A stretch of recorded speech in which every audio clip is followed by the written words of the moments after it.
ఇంత దౌర్భాగ్యమైన పరిస్థితి అంటే ఇవాళ మేము అసలు పార్టీ మారలేదని చెప్పేసి ఇవాళ కోర్టుకు కానీ స్పీకర్ గారికి అఫిడవిట్ ఇవ్వడం జరిగింది.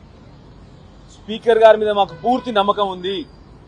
అన్ని కూడా ఎవిడెన్స్లు స్పీకర్ సాక్షిగా ఉన్నారు, ప్రజలు సాక్షిగా ఉన్నారు, 4 కోట్ల తెలంగాణ ప్రజలు చూస్తా ఉన్నారు.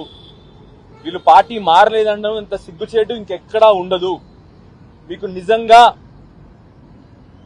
సిగ్గుంటే, మీకు నిజంగా చీము నెత్తురుంటే దయచేసి వెంటనే రాజీనామా చేసి ప్రజల ముందరికెళ్లి మీరు చేసిన తప్పును ఒప్పుకోండి.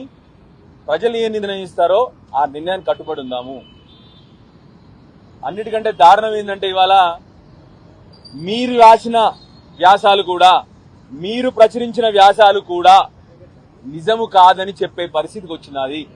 అంటే మీరు వార్తలు రాసినవి కూడా నిజము కాదంట. ఇవాళ మీ బంతులో కూడా కోర్టు ఉంది. మీ బంతులో అంటే మా జర్నలిస్టుల బంతులో కూడా కోర్టు ఉంది. మీరన్నీ ప్రచురించినవి, మీరు టీవీలలో చూపెట్టినవి కూడా నిజము కాదన్న పరిస్థితిలో ఆ 8 మంది ఎమ్మెల్యేలు ఉన్నారు. ఇవాళ దయచేసి మీరు కూడా ఆలోచన చేయండి.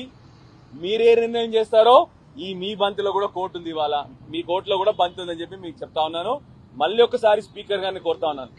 మీరు పెద్ద మనిషి, మీకు అన్నీ తెలుసు.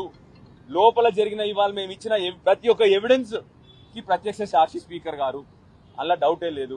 అసెంబ్లీలో ఏం జరిగిందో కూడా స్పీకర్ గారికి తెలుసు, బయట ఏం జరిగిందో స్పీకర్ గారికి తెలుసు. దయచేసి రాజ్యాంగాన్ని కాపాడాల్సిందిగా స్పీకర్ గారిని మళ్ళీ కోరుతా ఉన్నాను.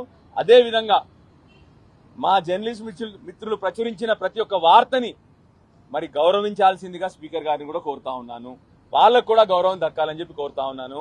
మళ్ళీ ఒకసారి స్పీకర్ గారిని మా ప్రెస్ మిత్రుల ద్వారా కూడా రిక్వెస్ట్ చేస్తా ఉన్నాను. దయచేసి